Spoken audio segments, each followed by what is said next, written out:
Hello and welcome to this lecture. आज के इस लेक्चर में हम आगे बढ़ेंगे टाइप्स ऑफ एरे के अंदर 2D एरे के अंदर। ओके, तो आज के लेक्चर में हम देखेंगे मल्टी डायमेंशनल एरे यानी कि क्या होता है और उसके अंदर हम एक टाइप पढ़ने वाले हैं 2D एरे। प्रीवियस सेशन में हमने देखा था सिंपल 1D एरे यानी कि 1 डायमेंशनल एरे और उसके कुछ होमवर्क्स भी मैंने आपको प्रोवाइड किए थे, राइट। तो चलिए आज हम बात करते हैं 2D एरे के बारे में। तो हमें एग्जैक्टली क्यों नीड होती है 2D एरे की, मल्टी डायमेंशनल एरे आखिरकार किसको कहते हैं सबसे पहले, ठीक है। तो उसकी मैं यहां पर डेफिनेशन लिखूंगा सबसे पहले, व्हाट इज 2D एरे या फिर मल्टी डायमेंशनल एरे। तो यहां पर आप बोल सकते हो एरे इनसाइड अनदर एरे, ठीक है। तो एक एरे के अंदर मौजूद दूसरा एरे, इस तरह से बना हुआ जो स्ट्रक्चर होता है उसी को आप बोलोगे 2D एरे, ठीक है। सिंपल लॉजिक है। देखिए, तो हम सभी ने प्रीवियस स्टैंडर्ड्स के अंदर मैथमेटिक्स के अंदर मैट्रिक्स देख लिया होगा, राइट। फॉर एग्जांपल मैट्रिक्स हम किसको कहते हैं, देखिए यहां पर आपके पास 3 रोज अवेलेबल है और 3 कॉलम्स अवेलेबल है, ठीक है, कुछ इस तरह से। तो इस तरह से बने हुए स्ट्रक्चर को हम लोग बोलते थे मैट्रिक्स, ठीक है, जिसके अंदर आपके पास कई सारी रोज हो सकती है और कई सारे कॉलम्स भी हो सकते हैं, ठीक है। रोज यानी कि हॉरिजॉन्टल लाइन, उसको हम बोलेंगे रोज। उसी तरह से कॉलम यानी कि आपकी है वर्टिकल लाइन, ठीक है। तो इस तरह से रोज और कॉलम से बना हुआ स्ट्रक्चर, इसको हम बोलेंगे मैट्रिक्स। ओके, तो चलिए इस तरह के प्रोग्राम को यानी कि इस तरह से मैट्रिक्स को प्रोग्रामेटिकली आप किस तरह से बना सकते हो विथ यूज ऑफ कोडिंग, तो वो चीज हम देखने वाले आज। तो सबसे पहले यहां पर आपको 2D एरे किस तरह से बनाना होता है, किस तरह से रिप्रेजेंटेशन किया जाता है, वो आपको देखना होगा, ठीक है। तो यहां पर आपके पास 2 मेथड है 2D एरे बनाने के लिए। सबसे पहले हम देखते हैं फर्स्ट मेथड। इसके अंदर क्या होता है, सबसे पहले तो आपको यहाँ पर 2 बार ब्रैकेट्स करने होंगे। ध्यान दीजिएगा, 1D एरे के अंदर हमने एक ही बार ब्रैकेट्स किए थे, लेकिन 2D एरे के अंदर आपको इस तरह से 2 बार ब्रैकेट्स करने हैं, ठीक है। और एज यूजुअल यहाँ पर आपको यूज करना है कर्ली ब्रैकेट्स का। तो ये इस जगह पर कर्ली ब्रैकेट्स के अंदर आपको किसी ना किसी तरह से ये 9 एलिमेंट्स स्पेसिफाई करने होंगे। तो देखिए यहाँ पर सबसे पहले तो आपको इस स्ट्रक्चर को थोड़ा सा एनालिसिस करना होगा कि ये मैट्रिक्स आखिरकार किस तरह से बना हुआ है। तो हम सभी को दिख रहा है रो और कॉलम की मदद से बना हुआ है, लेकिन सबसे पहले आपको हॉरिजॉन्टल लाइन देखनी है, ठीक है। हमारे पास 3 रोज अवेलेबल है, मतलब कि हमने यहां पर जैसे ही बोल दिया कर्ली ब्रैकेट्स की पेयर, तो ये पूरा कर्ली ब्रैकेट्स की पेयर किसको रिप्रेजेंटेशन करेगा, इस पूरे के पूरे मैट्रिक्स को वो रिप्रेजेंट करेगा। लेकिन इस पूरे मैट्रिक्स के अंदर आपको छोटे छोटे 3 1D एरे देखने को मिल जाएंगे, देखिए, ठीक है। इस तरह से आपके पास 3 अलग अलग 1D एरेज अवेलेबल। तो इन तीनों 1D एरे को आपको यहां पर रिप्रेजेंटेशन करना होगा इस कर्ली ब्रैकेट की पेयर के अंदर। तो सबसे पहला 1D एरे है हमारे पास 864, तो उसको मैं यहां पर रिप्रेजेंट करूंगा अगेन एक न्यू कर्ली ब्रैकेट की पेयर की मदद से 8 6 और 4। तो ये आपका पहला 1D एरे हो गया। उसके बाद आपके पास दूसरा 1D एरे है 973, तो आपको यहां पर अगेन कोमा करने के बाद लिखना होगा नई पेयर के अंदर 9 7 और 3, ठीक है। एंड एट लास्ट आपको थर्ड एरे बनाना होगा 249 का। तो यहां पर अगेन हम लिखेंगे 2 4 और 9, ठीक है। तो अब आप देखिए, अब आपके पास 3 एलिमेंट है, ये पहला एलिमेंट, ये पूरा का पूरा दूसरा और ये तीसरा। तो ये 3 एलिमेंट से बना हुआ मेन एरे, तो उस मेन एरे को हम बोलेंगे 2D एरे, ठीक है। इसकी डेफिनेशन कुछ इस तरह से थी, एरे इनसाइड अनदर एरे। तो देखिए ये हमारे पास 3 एरे है ना, राइट। तो तीनों एरे का कलेक्शन एक और एरे के अंदर है, ठीक है। तो इसी को हम बोलेंगे 2D एरे, ठीक है। अगर आपको इस तरह से कंफ्यूजन हो रहा है समझने के लिए, तो फिर आपको इस न्यू लाइन के अंदर भी ले जा सकते हो ब्रेक डाउन करके, कुछ इस तरह से ईच एंड एवरी एलिमेंट को आप न्यू लाइन के अंदर इस तरह से भी रिप्रेजेंट कर सकोगे, ठीक है। तो ये भी हमारा हो गया सेम वही वाला 2D एरे, ओके। बट चलिए अब यहां पर रोज और कॉलम की इंडेक्स को सबसे पहले हम स्पेसिफाई कर लेते हैं। यहां पर हम सभी को मालूम है 3 रोज है, राइट। हॉरिजॉन्टली जो होती है वो क्या होती है, रोज होती है। लेकिन इन तीनों रोज की कुछ इंडेक्स वैल्यू होगी। क्यों इंडेक्स वैल्यू होगी, आप बोलोगे कि सर इंडेक्स वैल्यू किसकी होगी, 1D एरे की होगी ना, जैसा कि हम प्रीवियस लेक्चर के अंदर देख चुके थे। तो 1D एरे के अंदर क्या था, सपोज इस 1D एरे को आप फोकस करो, यहां पर आपके पास 3 एलिमेंट है 8 6 और 4। तो इस वाले एरे की इंडेक्स वैल्यू कितनी होगी, यहाँ पर 0 है, यहाँ पर 1 है और यहाँ पर 2 है, राइट। इस वाले पर्टिकुलर एरे की बात कर रहा हूँ मैं। यहाँ पर आपके पास इंडेक्स वैल्यू कितनी अवेलेबल है, 3 अवेलेबल है ना, राइट। 0 पर 8 है, 1 पर 6 और 2 पर 4। तो उसी तरह इस एरे के अंदर 3 एलिमेंट थे, तो यहाँ पर आप इस वाले एरे को देखिए, मेन एरे को, तो इस एरे के अंदर भी कितने एलिमेंट है, 3 है ना। ये पहला एलिमेंट, ये दूसरा एलिमेंट और ये तीसरा एलिमेंट, तीनों के तीनों सेपरेट आउट किए हुए हैं कॉमा की मदद से, राइट। तो टोटल आपका फर्स्ट एलिमेंट हुआ जो कि इंडेक्स वैल्यू है 0। दूसरे एलिमेंट की इंडेक्स वैल्यू कितनी होगी, 1 होगी, और तीसरे वाले की कितनी होगी, 2 होगी, ठीक है। तो ये है आपका फर्स्ट एलिमेंट किसका, ये मेन 2D एरे का, ठीक है। इस वाले कर्ली ब्रैकेट्स की पेयर का 0 इंडेक्स पर मौजूद है ये एलिमेंट, फर्स्ट इंडेक्स पर मौजूद है ये पूरा एलिमेंट, ठीक है, और सेकंड इंडेक्स पर मौजूद है ये लास्ट एलिमेंट, ओके। तो ये हमें मिल चुके हैं रो की इंडेक्स वैल्यू। ये हॉरिजॉन्टल लाइन है, इस तरह से आप इमेजिन करो, ठीक है। तो हॉरिजॉन्टल लाइन की फिलहाल हमें क्या मिल चुकी है, इस तरह से वैल्यू मिल चुकी है, इंडेक्स वैल्यू, ठीक है, 0, 1 और 2। उसी तरह से हमें निकालनी होगी कॉलम की वैल्यू। कॉलम यानी कि अगेन वर्टिकल लाइन्स, ठीक है, ये 8, 9 और 2, तो टोटल वर्टिकल लाइन को क्या बोला जाएगा, आपकी फर्स्ट कॉलम। उसी तरह दूसरी 6, 7 और 4, तो इस वर्टिकल लाइन को भी आप क्या बोलोगे, कॉलम बोलोगे। और उसी तरह 4, 3 और 9, इसको भी आप क्या बोलोगे, कॉलम ही बोलोगे, ठीक है। तो यहाँ पर मैं इस वाली लाइन के अंदर लिख देता हूँ कॉलम की इंडेक्स वैल्यू 0, 1 और 2, ठीक है। ये 0 नंबर की कॉलम है, 0 नंबर की कॉलम यानी कि ये फर्स्ट कॉलम, 1 नंबर की कॉलम है यानी कि 6, 7, 4, 2 नंबर की कॉलम है यानी कि 4, 3, 9, ओके। तो इस तरह से हमने कॉलम की वैल्यू भी रिप्रेजेंटेशन कर दी, रो की वैल्यू भी रिप्रेजेंट कर दी। अब हमें क्या करना है, इसको प्रिंट करवाना है। तो सबसे पहले हम पूरे एरे को एक साथ प्रिंट नहीं करेंगे, बल्कि कोई एक स्पेसिफिक वैल्यू, कोई स्पेसिफिक एलिमेंट को हम प्रिंट कराना चाहते हैं। फॉर एग्जाम्पल मुझे फर्स्ट एलिमेंट ही प्रिंट कराना है 8, तो मैं क्या कर सकता हूँ, सबसे पहले पूरे एरे के अंदर आपको 8 कहाँ पर है वो आपको मालूम होना चाहिए। तो 8 देखिए कौन सी रो पर है, फर्स्ट रो पर है ना, तो इस वाले एलिमेंट की इंडेक्स वैल्यू क्या है, 0 है। सबसे पहले तो आपको इस एलिमेंट के अंदर एंट्री लेनी होगी, ठीक है। ये जो आपका पहला मेन एरे है ना, इसके अंदर एंट्री करनी है। जैसे ही आपने एंट्री कर ली, आपको स्पेसिफाई करना होगा कि मुझे 0 इंडेक्स वाली वैल्यू चाहिए, 1 वाली चाहिए या फिर 2 वाली चाहिए। तो ऑब्वियसली आपका 8 जो है वो पड़ा हुआ है इस वाली एरे के अंदर, तो यहाँ पर उस वाली लाइन की इंडेक्स वैल्यू क्या है, 0 है। तो फिर आपको यहाँ पर स्पेसिफाई करना होगा 0, ठीक है। तो देखिए किस तरह से, सबसे पहले तो मैं लिखूंगा system dot out dot print ln and then after यहाँ पर a और then after 2 times square bracket की पेयर।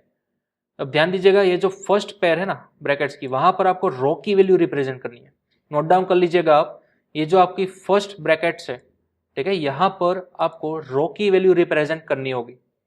यानी कि फिलहाल एरे के अंदर आने के बाद मुझे कौन सी रो सिलेक्ट करनी है, ये फर्स्ट वाली, सेकंड वाली या फिर थर्ड वाली। तो ऑब्वियसली मुझे मेरे केस में फिलहाल चाहिए फर्स्ट वाली, ठीक है। तो फर्स्ट वाली रो की इंडेक्स वैल्यू क्या है, 0 है, तो हमें यहाँ पर पुटअप करना है 0। अब जैसे ही आपने इतना कर लिया ना a ऑफ 0, तो आपकी ये वाली लाइन सिलेक्ट हो गई। लेकिन आपको ये पूरी लाइन नहीं चाहिए थी, आपको कौन सा चाहिए था एरे, पर्टिकुलर ये 8 एलिमेंट चाहिए था। तो अब ऑलरेडी इस वाली लाइन के अंदर तो आ चुके हो, ठीक है, यानी कि अब ये आपका एरे तो आ गया फर्स्ट। तो अब इसके अंदर भी आपको अगेन 3 नए एलिमेंट मिलेंगे, 8, 6 और 4। लेकिन आपको कौन सा लेना है, 8 लेना है। तो देखिए 8 की इंडेक्स वैल्यू कितनी है, कॉलम की 0, तो फिर अगेन आपको यहाँ पर लिख देना है 0, दैट्स ऑल। तो अब जैसे आपने लिखा a ऑफ 0, 0, तो फिर आपके आउटपुट के अंदर आपको 8 बड़ी आराम से मिल जाएगा, ठीक है। चले सेव कराते हैं, टर्मिनल के अंदर मैंने किया फाइल को compile, oops.java and then after हमने किया फाइल को रन। तो अब देखिए आपको सक्सेसफुली आउटपुट के अंदर 8 देखने को मिल गया, राइट। तो इस तरह से आप कितनी भी बार इस वाली लाइन को रिपीट करा सकते हो, बट वहां पर आप कोई भी रैंडम वैल्यू यहाँ से पिकअप कर सकते हो। फॉर एग्जाम्पल मुझे ये चाहिए था 3, ठीक है। तो अब आप गेस करके यहाँ पर मुझे नोट डाउन कराइए, ठीक है।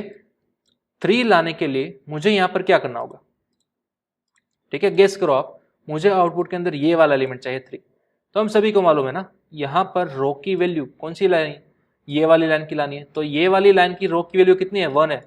तो मैंने यहाँ पर सिंपल पुटअप करना है 1। देन आफ्टर जैसे ही आपने इतना बोला a ऑफ 1, आपकी ये वाली लाइन सिलेक्ट होकर आ गई। अब वहां पर इस पर्टिकुलर एरे के अंदर भी आपको कौन सा एलिमेंट चाहिए था, ये एलिमेंट चाहिए था। तो इस एलिमेंट की कॉलम की वैल्यू कितनी है, 2 है ना, तो इसलिए आपको यहाँ पर लिखना है 2। That's all. चलिए अब मैंने सेव किया, again compile and then after run, तो अब आप देख सकते हो आउटपुट के अंदर आपको कंप्लीटली 3 देखने को मिल चुका है। ठीक है, तो इस तरह से आप system dot out print L की मदद से by providing row and column value कोई भी एलिमेंट आप एक्सेस इजीली कर सकोगे।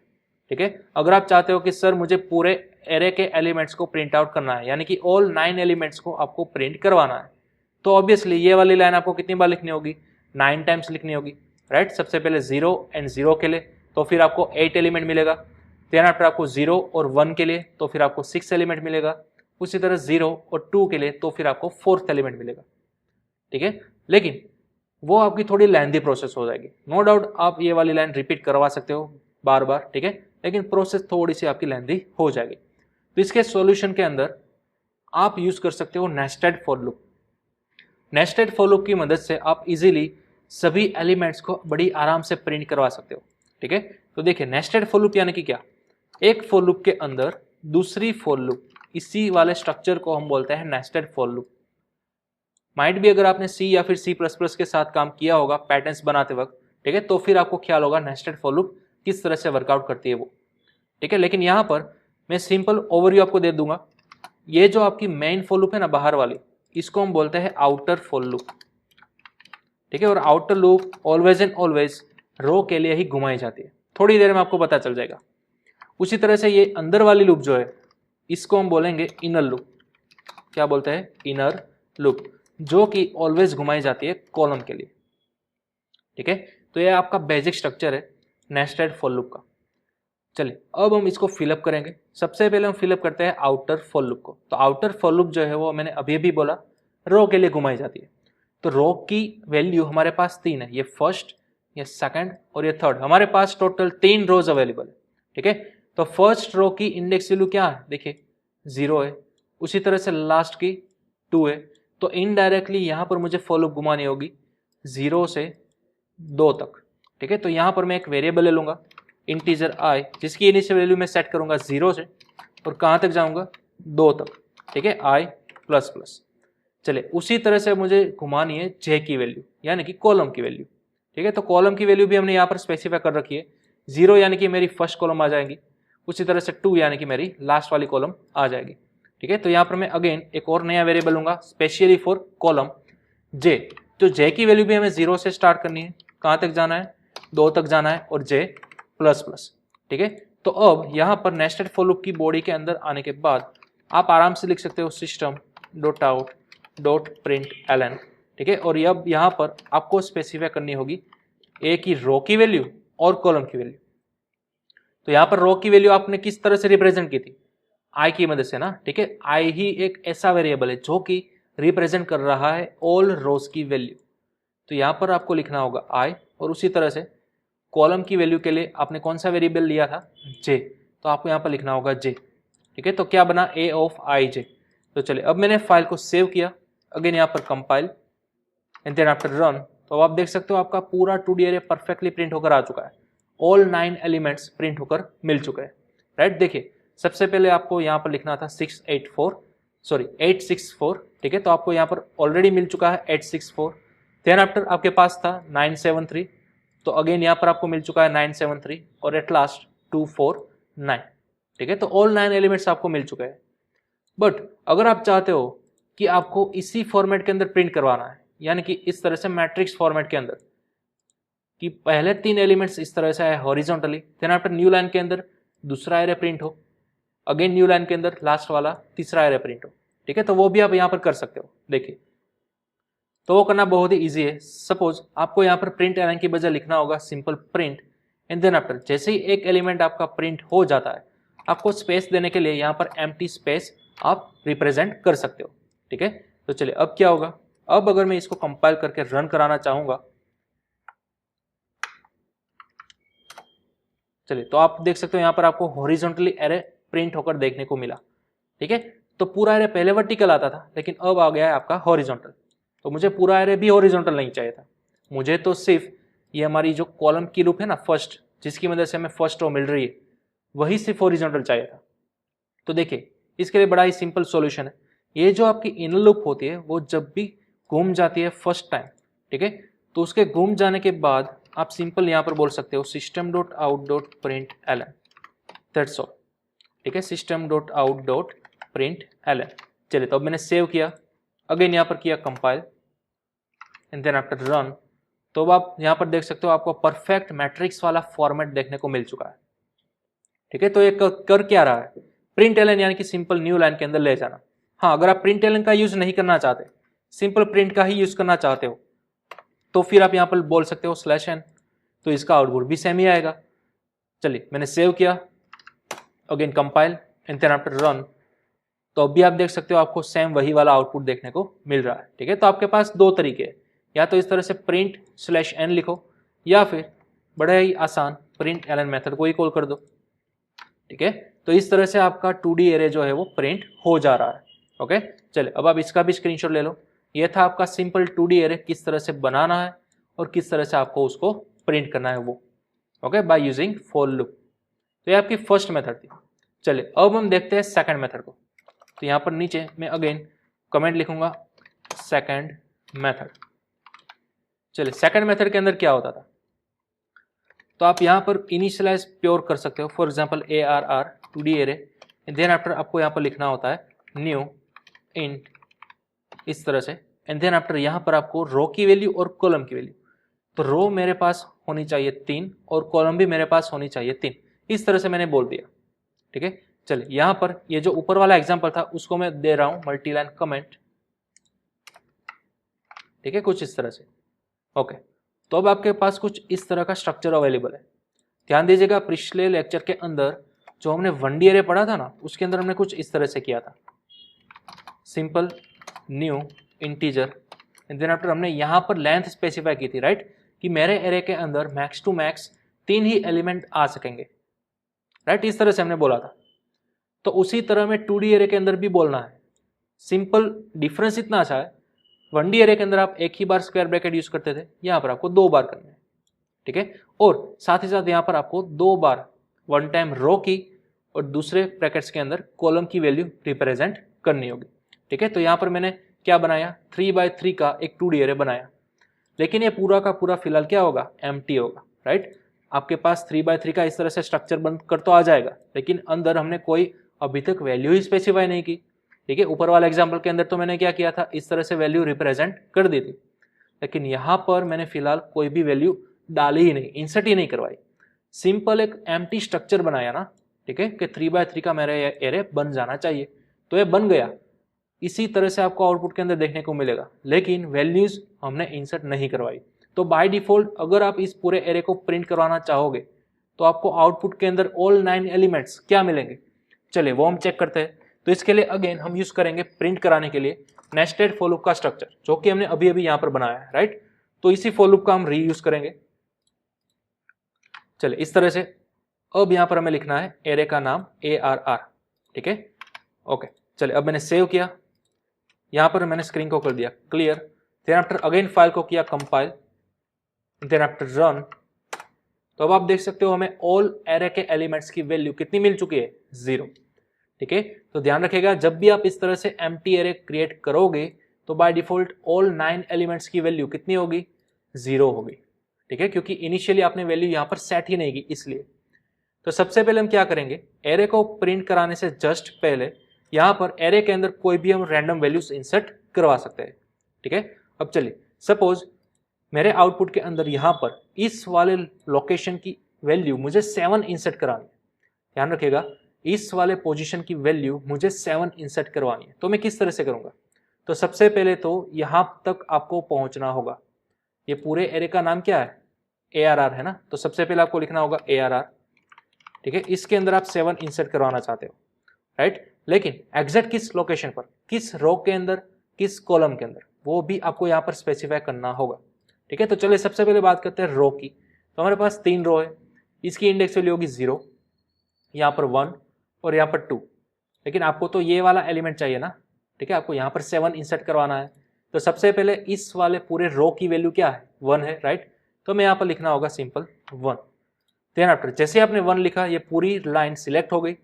अब सिलेक्ट हो जाने के बाद आपको कॉलम की वैल्यू रिप्रेजेंट करनी है। किस कॉलम पर आपको 7 इंसर्ट करवाना है, तो देखिए यहाँ पर है कॉलम 0, कॉलम 1 और कॉलम 2। तो यहाँ पर मुझे इस लोकेशन पर चाहिए, तो इसलिए मुझे यहाँ पर लिखना होगा उसकी वैल्यू 2, ठीक है। अगेन ये थी आपकी कॉलम वैल्यू 0, ये 1 और ये 2, ठीक है। तो यहाँ पर मुझे चाहिए था, इसलिए मैंने यहाँ पर लिख दिया 2। तो यहाँ पर अब आपने 7 को इंसर्ट करवा दिया A ऑफ 1 2 पर, ठीक है। एंड देन आफ्टर आपने अगेन फॉर लूप घुमा दी। तो चलिए इस बार देखते हैं फाइल को कंपाइल और रन करने के बाद कि हमें आउटपुट किस तरह से मिलता है वो।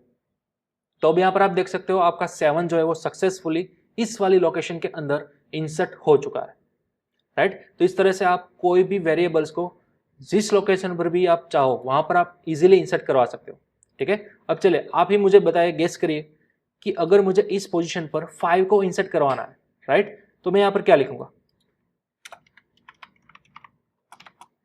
चलिए मुझे 5 को इंसर्ट करवाना है इस वाली लोकेशन पर, लास्ट लाइन के अंदर फर्स्ट एलिमेंट। तो आप गेस करो आप यहाँ पर क्या लिखोगे। ओके तो चलिए सबसे पहले तो आपके पास 3 रो है, राइट। आपको लास्ट रो तक पहुंचना है, तो लास्ट रो की वैल्यू कितनी होगी, ऑब्वियसली 2 होगी। तो आपको यहाँ पर लिखना है 2, ठीक है। उसी तरह से जैसे आपने 2 लिखा, आपकी लास्ट लाइन जो है वो क्या हो गई, सिलेक्ट हो गई। अब लास्ट लाइन के अंदर आपको फर्स्ट एलिमेंट सिलेक्ट करना है, तो फर्स्ट एलिमेंट की index value always and always कितनी होगी, 0 होगी। तो आपको यहाँ पर लिखना होगा 0, ठीक है। तो क्या बन गया, एरे ऑफ 2 0, जिसकी वैल्यू आपने इंसर्ट करवा दी 5 की मदद से। एंड देन आफ्टर आपने घुमा दी अगेन फॉर लूप। तो चले देखते हैं, यहाँ पर फाइल को मैंने किया save, compile and then after run. तो देखिए आपका 5 जो है वो सक्सेसफुल इस लोकेशन पर आ चुका है, ठीक है। तो आपके पास अब 7 भी आ चुका है, 5 भी आ चुका है। इसी तरह से आप ऑल रिमेनिंग वेरिएबल्स को या फिर ऑल रिमेनिंग पोजीशन को इंसर्ट करवा सकते हो विथ यूजिंग दिस मेथड, ठीक है। इस तरह से आपको 9 टाइम्स लिखना होगा, क्योंकि आपके पास टोटल कितने हो गए, 9 एलिमेंट्स हो गए फिलअप करने के लिए, इसलिए, राइट। तो चलिए इस तरह से भी आप एरे को इंसर्ट करवा सकते हो, एरे के अलग अलग एलिमेंट्स को, ठीक है। तो इसकी सेकंड मेथड की भी आप क्या कर लो, नोट डाउन कर लो, इसका स्क्रीनशॉट ले लो, ठीक है। ये वाली लाइन आपको 9 टाइम्स लिखनी होगी अलग अलग पोजीशन को पास कर कर, ठीक है। चलिए अगर यहाँ पर आप चाहते हो कि सर क्या मैं यूजर की मदद से वैल्यू ले सकता हूँ क्या, यस ऑफ कोर्स आप यूजर की मदद से भी वैल्यूज को रिट्राइव कर सकोगे। सपोज मुझे यहाँ पर 7 नहीं चाहिए था, मुझे यहाँ पर 5 नहीं चाहिए था, ठीक है। जो भी यूजर रिट्राइव करेगा ना, जो भी यूजर का इनपुट होगा वो मुझे यहाँ पर इंसर्ट करवाना है डायनेमिकली। तो हर बार जब भी आपका प्रोग्राम रन होगा तब आपको क्या करना होगा, यूजर के थ्रू वैल्यू को इंसर्ट करवाना होगा, राइट। तो हम सभी को मालूम है जब भी आपको यूजर के थ्रू इनपुट लेना है तो आपको किस क्लास का यूज करना है, स्कैनर क्लास का, ठीक है। तो सबसे पहले आपके पास इंपोर्ट किया होना चाहिए java.util.scanner, तब जाकर आप उसका यूज कर सकोगे, ठीक है। तो क्लास के अंदर आने के बाद ही मेन मेथड के अंदर आपको सबसे पहला काम क्या करना होता है, स्कैनर क्लास का आप ऑब्जेक्ट बना लो, ठीक है, new scanner and then after important scanner class के ब्रैकेट्स के अंदर आपको लिखना होता था system.in, ठीक है। अब आप sin ऑब्जेक्ट की मदद से कोई भी चाहो वो वाली वैल्यू यहाँ पर आप इंसर्ट करवा सकते हो। फिलहाल हमारे पास इंटीजर का एरे है तो हम ऑब्वियसली इंटीजर वाली मेथड ही कॉल करेंगे sin की मदद से नेक्स्ट int, ठीक है। उसी तरह से मैं एक बार और इनपुट लेना चाहूंगा, ठीक है, sin डॉट नेक्स्ट इन की मदद से। तो चलिए अब मैंने सेव किया, अगेन फाइल को किया कंपाइल, देन आफ्टर रन। तो अब देखिए हमारा यहाँ पर कर्सर आ चुका है, ठीक है, यानी कि हमारा ये जो नेक्स्ट इंट है ना वो चल रहा है।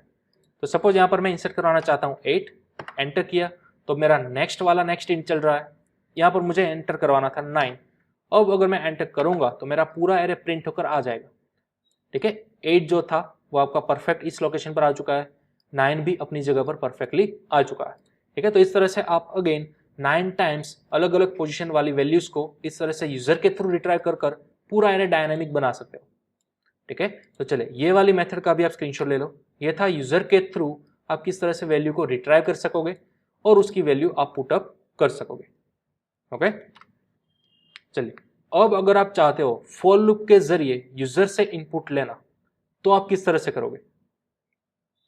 अगर आपको फॉर लूप के जरिए यूजर के थ्रू इनपुट लेना है ठीक है। अब ऑब्वियसली फिलहाल हमने 3x3 का एरे बनाया है, तो नो डाउट हमारे पास 9 एलिमेंट हो गए, तो मुझे ये वाली लाइन अलग अलग 9 टाइम्स चलानी होगी, ठीक है, रिपीट करनी होगी।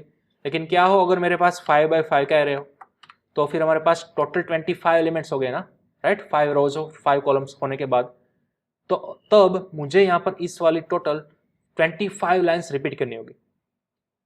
तो उस सिनारियो में बेटर है कि मैं यहाँ पर क्या यूज करूँ, सिंपल नेस्टेड फॉर लूप का ही यूज करूँ, ठीक है।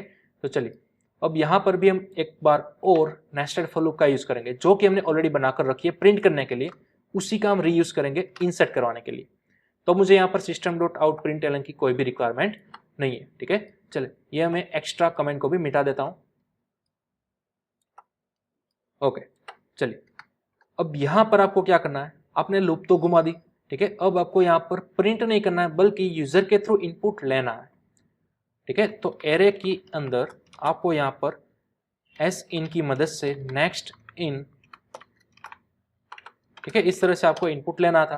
तो 1 बाय 1 जिस टाइम आपकी लूप घूमती जाएगी, आपका नेक्स्ट इंट कॉल होता जाएगा, आपको यहाँ पर वैल्यू इंसर्ट करवानी होगी, और वो 1 बाय 1 आपके एरे के अंदर पुटअप होती जाएगी, ठीक है। लेकिन यहाँ पर आपको रो की वैल्यू आई, कॉलम की वैल्यू जे, इस तरह से रिप्रेजेंट करना होगा।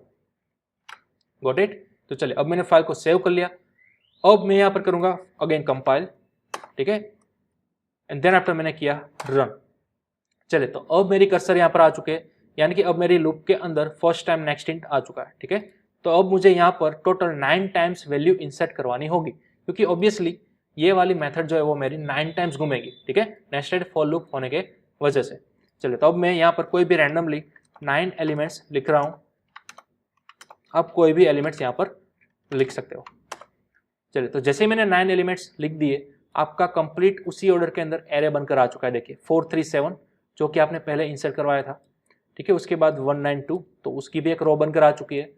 उसके बाद 275 तो उसकी भी एक रो बनकर आ चुकी है, सॉरी 756, ठीक है। तो आपका परफेक्ट एरे काम कर रहा है यूजर के इनपुट के थ्रू भी, ठीक है। तो ये पूरा एक मेथड हो गया, एक स्ट्रक्चराइज मेथड हो गया आपका 2D एरे बनाने का, ठीक है। तो चलिए इसका भी आप स्क्रीनशॉट ले सकते हो।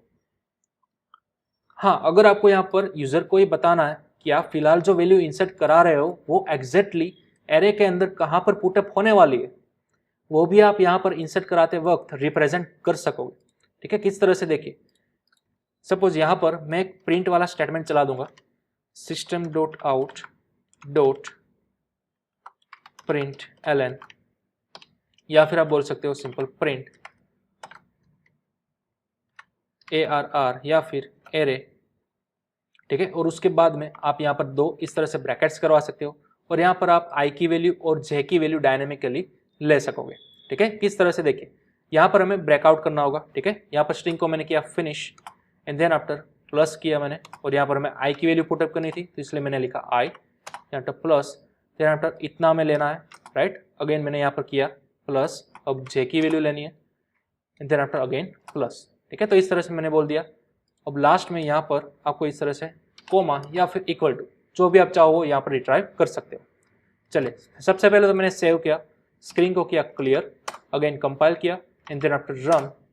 तो आप देख सकते हो आपको इंडेक्स वैल्यू साथ ही साथ मिल रही है, आई की भी और जे की भी।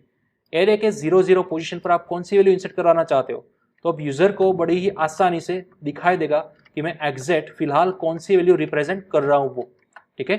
तो यहाँ पर आप देख सकते हो मैं रैंडमली कोई भी वैल्यू रिप्रेजेंट कर रहा हूँ, और अब आपको उसी ऑर्डर के अंदर यहाँ पर आपका परफेक्ट 2D एरे सेट होकर मिल जाएगा। देख सकते हो आप यहाँ पर 672 846 153, ठीक है। चलिए यहाँ पर देखिए 10, ठीक है। तो ये 1 नंबर की रो है और ये 0 नंबर का एलिमेंट है। यहाँ पर हमने डाला था 8, तो एग्जैक्ट वही पोजीशन पर वो इंसर्ट होकर आ चुका है, ठीक है। तो आप एडवांटेज उठा सकते हो आपके यहाँ पर सिस्टम डॉट आउट प्रिंट का और आई और जे की वैल्यू डायनेमिक बनाने का, ठीक है। तो चलिए इसका भी आप स्क्रीनशॉट ले सकते हो। ये आपकी सेकंड मेथड थी एरे की। फुल्ली एरे डायनेमिक आपको किस तरह से बनाना है, ठीक है, वो मैंने आपको लर्न करवा दिया। ओके, चलिए आपको एरे बनाना आ गया, लेकिन आपको एरे को प्रिंट कराते वक्त कुछ वैलिडेशन लगाना है, यानी कि आपको पूरा एरे प्रिंट नहीं कराना है, ठीक है। कोई छोटे मोटे आपको वैलिडेशन लगाना है तो वो भी आप क्रिएट कर सकते हो। देखिए सपोज मेरे पास ये वाला एरे है, अब इस एरे के अंदर मौजूद only and only odd numbers ही मुझे चाहिए, ठीक है, मुझे सभी एरे के एलिमेंट्स प्रिंट नहीं करवाने, जितने ऑड नंबर है ना वही मुझे चाहिए। तो मैं क्या करूंगा, यहाँ पर इस सिस्टम डॉट आउट को सबसे पहले कट कर लूंगा और एक वैलिडेशन लेयर यहाँ पर अप्लाई कर दूंगा कि अगर ईच एंड एवरी एलिमेंट उसको आप मॉड्यूलो करोगे 2 से और अगर उसका रिमाइंडर बचेगा 1 तो ही मुझे कराना है उसको प्रिंट। Got it? ठीक है, तो हम सभी को ऑड इवन का लॉजिक मालूम है। ठीक है, कोई भी एलिमेंट होगा आपको उसे 2 से डिवाइड करना है, अगर उसका आउटपुट 1 आएगा तो वो ऑड नंबर होगा, अगर 0 आएगा तो वो इवन नंबर होगा। ठीक है, तो चलिए मैंने सेव किया, अगेन यहाँ पर मैंने किया compile and then after run. Okay, चलिए यहाँ पर हमने एरे का नाम गलत लिखा है, राइट, हमारे पास एरे था ARR, लेकिन हमने यहाँ पर गलती से पुटअप कर दिया A। तो चलिए इसको हम सॉल्व करेंगे ARR, अगेन सेव किया, चलिए स्क्रीन को कर देते हैं clear, compile and then after run. तो अब देखिए हमें सबसे पहले तो 9 एलिमेंट्स पुटअप करवाने होंगे रैंडमली। ओके, तो अब आप देखिए पूरे एरे के एलिमेंट्स के अंदर जितने भी ऑड नंबर्स थे ना वही आपके प्रिंट होकर आ चुके हैं। देखिए, लेकिन किस पैटर्न के अंदर, वो जो आपने पुराना मैट्रिक्स बनाया था ना 3x3 का, उसी पैटर्न्स के अंदर जहां जहां पर ओनली ऑड नंबर्स आएंगे वही प्रिंट होगा। ठीक है, अगर मैं यहां पर कर देता हूं 0 तो फिर आपके ऑल इवन नंबर्स प्रिंट होकर आ जाएंगे। चलिए अगेन मैंने फाइल को किया कंपाइल एंड रन, और अगेन मैं वही वाले एलिमेंट्स को दोहरा रहा हूं। तो अब देखिए आपके पास क्या आ गए, only and only even numbers आ गए, राइट। तो इस तरह से भी आप इवन नंबर्स या फिर ऑड नंबर्स का लॉजिक रिट्राइव कर सकते हैं। ओके, तो चलिए इसका भी आप स्क्रीनशॉट ले लो, प्रिंट कराते वक्त ही आप सिंपल इफ कंडीशन को अप्लाई बड़ी आसानी से कर सकोगे। ओके, तो ये था आपका सिंपल 2D एरे। ठीक है, बस हमारे सिलेबस के अंदर हमें इतना ही देखना था, सिंपल आप 2D एरे किस तरह से बनाओगे। ठीक है, आपके पास 2 मेथड थी, या तो आप डायरेक्टली इस तरह से इनिशियलाइज कर दो कर्ली ब्रैकेट्स की मदद से, या फिर आप इस तरह से डायनेमिकली बनाओ। ठीक है, पहले उसको इंस्टेंशिएट करो एंड देन आफ्टर यहाँ पर नेस्टेड फॉर लूप के अंदर बाय यूजिंग यूजर इनपुट आप उसको करो इनिशियलाइज। ठीक है, एक बार इनिशियलाइज हो गया आपका पूरा एरे, देन आफ्टर आप उसको अगेन उसी फॉर लूप की मदद से क्या करवा दो, प्रिंट करवा दो। ठीक है, आप जो भी मनचाहे फॉर्मेट के अंदर प्रिंट करवाना चाहते हो वो बड़ी आराम से आप कर सकते हो। ओके, तो ये था हमारा सिंपल 2D एरे। अब जावा के अंदर एक और नई लूप आती है, फॉर इन लूप। ठीक है, तो वो फॉर इन लूप सबसे पहले मैं आपको क्लियर करा दूंगा। चलिए, तो यहां पर सबसे पहले यहां पर कर दूंगा मैं मल्टी लाइन कमेंट। ओके, तो सबसे पहले तो 1D एरे में क्रिएट करूंगा सिंपल, फॉर एग्जांपल A। यहां पर हमारे पास कोई भी एलिमेंट है रैंडमली। ठीक है, अब इस पूरे एरे को अगर मुझे प्रिंट करवाना था अब तक, तो जावा के अंदर हम क्या करते थे, सिंपल लूप घुमाते थे ना, राइट। 0 से कहां तक, इसकी इंडेक्स वैल्यू यहाँ पर है 0, 1, 2 और 3, तो हम यहाँ पर लिखते थे simple 3 and then after I plus plus करते थे, राइट। एंड यहाँ पर हम क्या लिखते थे, system dot out dot print L N, तो system dot out dot print L N and then after हम यहाँ पर लिखते थे ए ऑफ आई, राइट। तो चलिए अब मैंने सेव किया, अगेन फाइल को किया compile and then after run. तो आप देख सकते हो पूरा एरे प्रिंट होकर आ चुका है। लेकिन यहाँ पर भी दिक्कत क्या थी, अगर इन फ्यूचर आपके एरे की लेंथ बढ़ जाती है इस तरह या फिर डिक्रीज हो जाती है, ठीक है, तो फिर आपको यहाँ पर बार बार क्या करना आता था, चेंज करना आना पड़ता था, राइट। तो इस सॉल्यूशन को भी हमने देखा था, हमने यहाँ पर क्या अप्लाई करके देखा था, a डॉट लेंथ इस तरह से। ठीक है, तो चलिए अब मैंने सेव किया, अगेन कंपाइल एंड रन, तो ऑटोमेटिक आपका पूरा एरे उसी ऑर्डर के अंदर प्रिंट होकर आ चुका है, राइट। तो ये हमारा सॉल्यूशन हमने देखा था प्रीवियस सेशन के अंदर। लेकिन ये पूरे एरे को हम प्रिंट किस तरह से करा रहे हैं, सिंपल फॉर लूप से ना, राइट। तो जावा के अंदर इतनी बड़ी फॉर लूप लिखने की भी जरूरत नहीं है, इसका भी एक शॉर्ट हैंड सिंटेक्स अवेलेबल है जिसको हम बोलेंगे फॉर इन लूप। ठीक है, या फिर कई लोग इसको बोलते हैं फॉर ईच लूप। तो जावा के अंदर ये एक्स्ट्रा फीचर है, नई फॉर लूप, नई सिंटेक्स। देखिए किस तरह से, अब तक हम क्या करते थे, इनिशियलाइजेशन, कंडीशन और इंक्रीमेंट डिक्रीमेंट पार्ट, ये 3 पार्ट हमें यहाँ पर लिखने पड़ते थे, राइट। लेकिन अब आपको सिर्फ और सिर्फ 2 ही पार्ट लिखने हैं, और इन दोनों पार्ट को आपको सेपरेट करना है कॉलन की मदद से, इस तरह से। That's all, 2 he part, left side वाला पार्ट और राइट हैंड साइड वाला। ठीक है, तो सबसे पहले आपको कौन से एरे के अंदर फॉर लूप घुमानी है, उस एरे का नाम यहाँ पर राइट हैंड साइड पर लिखना है। सपोज मुझे इस वाले एरे के अंदर लूप घुमानी है, ठीक है, तो इस वाले एरे का नाम क्या है, ए, तो मुझे यहाँ पर सिंपल पुटअप करना है ए। अब इस वाली लूप के अंदर, इस वाले एरे के अंदर ऑटोमेटिक लूप घूमेगी। यहाँ पर आपको डॉट लेंथ करने की जरूरत नहीं है, सिंपल एरे का नेम ही आपको लिखना होगा, ठीक है। जबकि लेफ्ट हैंड साइड पर आपको एक नया वेरिएबल बनाना होगा, जैसा कि आप ऑलरेडी यहाँ पर बनाते थे उसी तरह। तो सपोज मैंने यहाँ पर एक नया वेरिएबल बना लिया इंटीजर i, बस दैट्स ऑल। अब आपकी पूरी फॉर इन लूप कंप्लीट हो गई। अब जब आप प्रिंट कराओगे system dot out dot print L N, तब आपको यहाँ पर सिंपल i ही लिखना है। ध्यान दीजिएगा, पुरानी वाली फॉर लूप ने आपको लिखना पड़ता था a ऑफ i, लेकिन यहाँ पर आपको ओनली लिखना होगा i, क्योंकि ये वाली फॉर लूप किस तरह से चलती है देखिए। एरे के अंदर जितने भी आपके एलिमेंट्स हो गए ना, वो सभी 1 बाय 1 यहाँ से निकलकर लेफ्ट हैंड साइड पर मौजूद i के अंदर आते जाएंगे। सबसे पहला एलिमेंट कौन सा है 5, तो यहाँ पर से 5 i के अंदर आ गया और वो डायरेक्टली प्रिंट हो गया। दूसरा एलिमेंट है 2, तो यहाँ पर 2 निकल कर आ गया i के अंदर और वो डायरेक्टली प्रिंट हो गया। उस तरह से ऑटोमेटिक ये लूप चलती रहेगी जब तक आपके पूरे एरे के सभी एलिमेंट्स खत्म नहीं हो जाते तब तक, ठीक है। तो यहाँ पर आपको कोई भी दिक्कत नहीं करनी है, कब तक इंक्रीमेंट करवाना है, कहाँ तक लेस देन लगाना है या फिर ग्रेटर देन, कहाँ तक लूप घुमानी है, यहाँ पर किसी भी चीज की आपको ट्रबल नहीं होगी। डायरेक्टली बड़ी सिंपल फॉर लूप है देखिए, ठीक है। चलिए मैं इस वाली फॉर लूप को कंप्लीटली कर देता हूँ कमेंट, और डायरेक्टली सिर्फ हम इस वाली फॉर लूप की मदद से ही प्रिंट कराना चाहेंगे, ठीक है।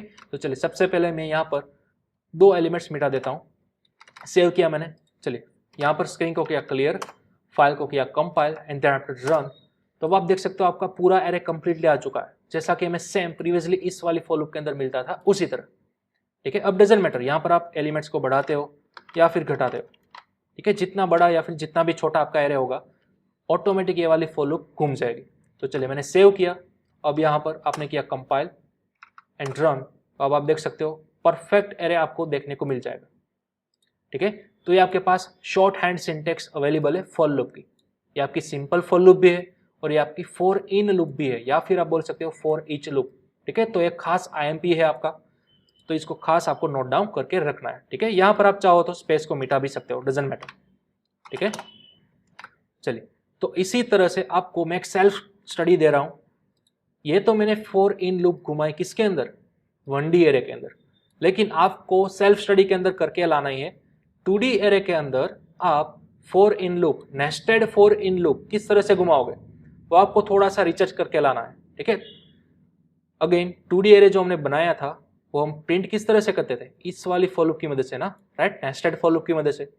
लेकिन ये देखिए बहुत ही बड़ी हो गई, लेंथी हो गई, तो आप बड़ी आसानी से सिंपल फॉर इन लूप का यूज करके भी बना सकते हो, ठीक है। तो वो आपको थोड़ा सा रिसर्च करके लाना है, इंप्लीमेंट करके लाना है, ये आपका होमवर्क हो गया, ठीक है। तो चलिए अब यहाँ पर मैं आपको होमवर्क देता हूँ। ऑल प्रोग्राम्स आपको करना है 2D एरेस के, ठीक है। 2D एरे के अंदर आपका first program, right a program to get and print 2D array using for in loop. ध्यान दीजिएगा सिंपल लूप मैंने नहीं लिखा, मैंने लिखा है फॉर इन लूप, ठीक है। तो ये फॉर लूप आपको सबसे पहले रिसर्च करना होगा किस तरह से वर्कआउट करती है 2D एरे के साथ, एंड देन आफ्टर आप इस प्रोग्राम को कंप्लीट कर पाएंगे, ओके। चलिए दूसरा, right a program to perform addition of all elements, ठीक है। आपको सिंपल 3x3 का एरे बनाना है जिसके अंदर आपके 9 एलिमेंट्स अवेलेबल होंगे, राइट। तो उन सभी 9 एलिमेंट्स का आपको क्या करना है, सम, जितना भी सम आए बस उसको आपको रिप्रेजेंट कर देना है। चलिए third, right a program to find average value of given array. आपके पास एक 2D एरे है, 3x3 का हो, 3x4 का हो, 4x5 का, व्हाटएवर, आपको जितना भी बनाना हो वो आप बना सकते हो, किसी भी डायमेंशन का, ठीक है। तो उन सभी के अंदर जितने भी एलिमेंट्स अवेलेबल है उन सभी का सबसे पहले आपको करना है सम, देन आफ्टर सम कर लेने के बाद आपको उस आउटपुट को डिवाइड करना है एरे की लेंथ से, तो फिर आपको मिल जाएगा आपका फाइनल एवरेज वैल्यू, ओके। चलिए उसी तरह से fourth, right a program to perform addition of 2 arrays into another array. तो यहां पर आपको क्या करना है, देखिए आपके पास अलग अलग 2 एरेज अवेलेबल है। फॉर एग्जाम्पल सबसे पहले मैंने यहां पर बनाया था वो वाला एरे मैं रेफरेंस के लिए ले लेता हूं यहां पर, ठीक है। सपोज आपके पास ए नाम का एरे अवेलेबल है जिसके अंदर कुछ इस तरह की वैल्यूज अवेलेबल है, ठीक है, यहां पर कुछ इस तरह से। चलिए उसी तरह से आपके पास एक और एरे है जिसका नाम आपने रखा बी, इसके अंदर भी जो भी यूजर ने चाहा वो वहां पर वैल्यू इंसर्ट करवा सकेगा, कुछ इस तरह से। तो अब आपको क्या करना है, इन दोनों एरेस का सम करना है और एक और नए तीसरे एरे के अंदर उसको सम अप करना है। फॉर एग्जांपल तीसरा एरे होगा आपके पास सी, तो अब सी के अंदर भी 9 एलिमेंट्स ही होने चाहिए, लेकिन किस तरह से बनेंगे वो, एरे का फर्स्ट एलिमेंट बी एरे का फर्स्ट एलिमेंट, इन दोनों का सम करो 8 + 3 तो यहां पर आएगा 11, ठीक है। उसी तरह से 6 + 4 तो यहां पर आएगा 10, फिर आफ्टर 4 + 1 तो यहां पर आएगा 5, ठीक है। तो उसी तरह से आपको बाकी बचे सभी एलिमेंट्स का भी क्या करवाना है, यहां पर सम करवाना है, ओके।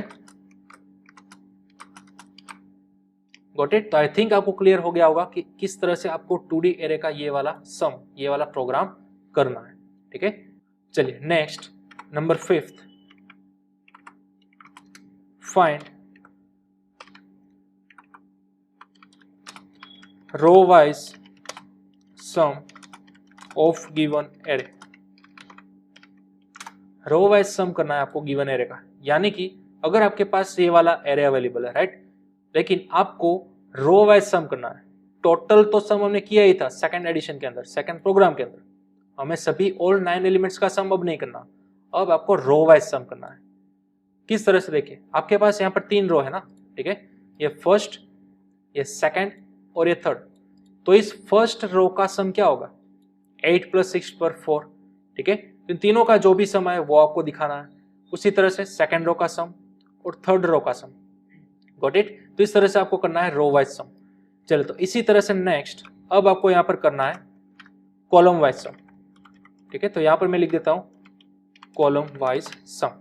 तो ये होगा आपका 6 नंबर का प्रोग्राम, ठीक है। कॉलम वाइज के अंदर ठीक उसी तरह जैसा कि हमने रो के अंदर किया, कॉलम यानी कि आपकी वर्टिकल लाइन 8 + 9 + 2 तो उसका आपको अलग से आउटपुट लाना है, 6 + 7 + 4 उसका भी अलग से आउटपुट, और तीसरी वाली लाइन का भी अलग से आउटपुट, यानी कि टोटल आपके 3 आउटपुट आएंगे वर्टिकली, ओके। चलिए then after next number 7, find diagonal wise sum. Diagonal wise sum यानी कि ये देखिए क्रॉस 8 + 7 + 9 इसको बोला जाता है डायगोनल। डायगोनल यानी कि टॉप लेफ्ट कॉर्नर से राइट बॉटम कॉर्नर तक जितने भी एलिमेंट यहां पर बीच में आते हैं उन सभी का सम। यहां पर 8 + 7 + 9 इसको बोला जाएगा वन टाइप ऑफ डायगोनल। तो आपको आउटपुट के अंदर सिर्फ इसी 3 एलिमेंट्स का सम रिप्रेजेंट करना है, ओके। चलिए उसी तरह से नेक्स्ट नंबर 8, अब आपको करना है एंटी डायगोनल वाइज सम, ठीक है। एंटी डायगोनल वाइज यानी कि क्या, 4 + 7 + 2। एंटी डायगोनल यानी कि याद रखिएगा आप टॉप राइट कॉर्नर से बॉटम लेफ्ट कॉर्नर तक जितने भी आपको क्रॉस के अंदर एलिमेंट्स दिखेंगे उन सभी का सम। यानी कि फिलहाल मेरे पास 3 एलिमेंट्स है 4 + 7 + 2 तो उसके सम को बोला जाएगा anti diagonal wise sum, okay. चलिए अब next find cross addition of given array. अब इस प्रोग्राम के अंदर आपको खास ध्यान रखना है, क्रॉस एडिशन यानी कि एंटी डायगोनल का सम आता है वो, उसके अंदर आप प्लस करो एंटी डायगोनल का सम।